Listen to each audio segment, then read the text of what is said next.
Hi there, everybody. Keith Schweigert here, wrapping up an exciting week of Lancaster-Lebanon League football with the Huddle's post-game recap. We've got some very interesting results to talk about, so let's get right to it. We'll start with our game of the week, the Section 1 showdown between Manheim Township and Wilson. The Bulldogs took this one 17-10 as Connor Uhrig scored on a 2-yard run with 26 seconds left to pull out the win.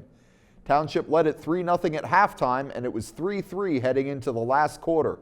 Wilson took the lead on a short TD run by Iggy Reynoso, but the Streaks answered with a 31-yard touchdown strike from Luke MG to Grayson Saladay with 4:29 left.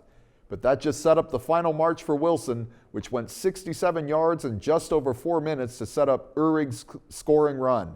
That's an insane 62 straight Section 1 victories for Wilson, which is now in great position to claim its 9th straight section title.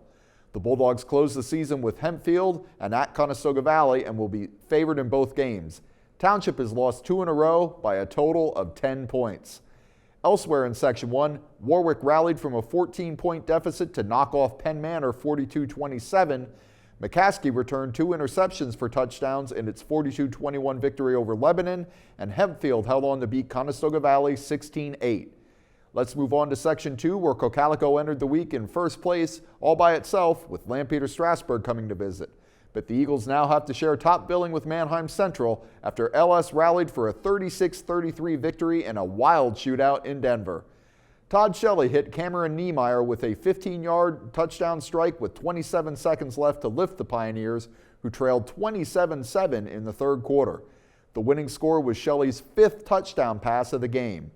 Austin Landers had a pair of touchdown runs, including a 70-yarder in the loss for Cocalico.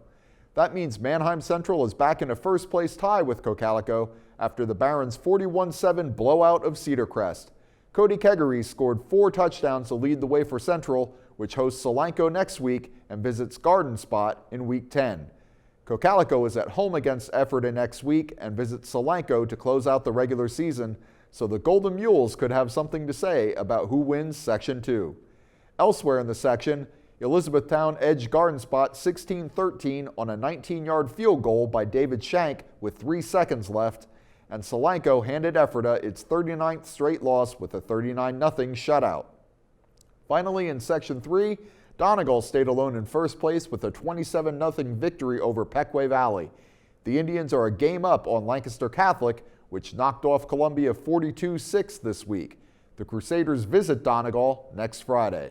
They're currently tied in second place with Anvil-Cleona, which was off this week. The Little Dutchmen beat Catholic 36-21 earlier this year and still have a showdown with Donegal looming in Week 10. In tonight's other Section 3 game, Elko held off Northern Lebanon 14-7. That'll do it for us this week. Remember to visit Lancaster Online for all the updates from tonight's action and follow along on social media during the week as we get you ready for Week 9. Thanks for watching, everybody. See you next time.